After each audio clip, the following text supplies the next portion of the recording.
Welcome to Managing MDS. I'm Dr. Aziz Nazem. I'll be discussing one of the abstracts that we presented at the American Society of Hematology meeting in Atlanta, talking about genomic biomarkers to predict response to hypomethylating agents in patients with myelodysplastic syndromes.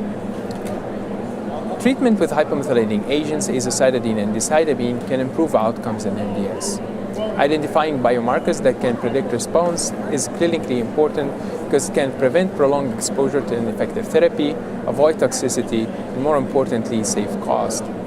There have been several studies that evaluated the impact of molecular data on response to hypomethylating agents, and some of the mutations such as TET2 or TP53 have shown to predict response to this therapy.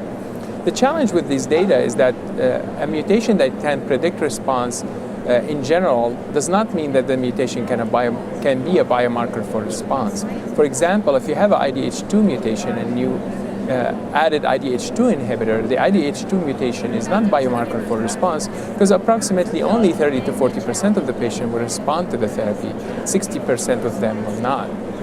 So we have thought about, is there a way that we can incorporate genomic data and study the association between these genomic data to provide a tool that can we build genomic biomarkers to predict response to hypomethylating agents.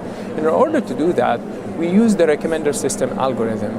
This algorithm has been used by Amazon, Netflix, and other companies to try to predict products to their customers. So for example, if the customer watched this movie and this movie and this movie, can we predict what's the next movie that the customer will watch? So we used that same analogy and we said if the patient has this gene and this gene and this gene, can we predict if this patient can respond to therapy or this patient will not?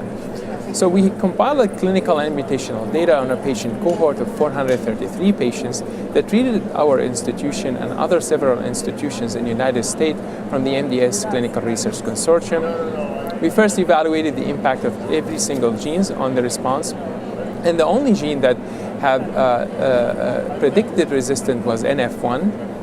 We then combined a couple of mutations to try to see if that will predict response, and we could not build any reliable model to do that. And then when we applied the recommender system to our patient cohort, we were able to identify 8 association rules, which means 8 rules of genes that are associated with each other that can predict resistance to hypomethylating agents, and 1 rule that can predict response. And when we apply these rules into a validation cohort, we were able to predict in 95% confidence that the patient will have resistance to hypomethylating agents in approximately 30% of the patient, and the accuracy of that prediction was 85%. So we believe that genomic biomarkers may predict response to hypomethylating agents, and they're really important in this project that machine learning algorithms, especially the recommender systems and other, may open opportunities for us to take advantage of genomic data and translate this information into useful clinical tools.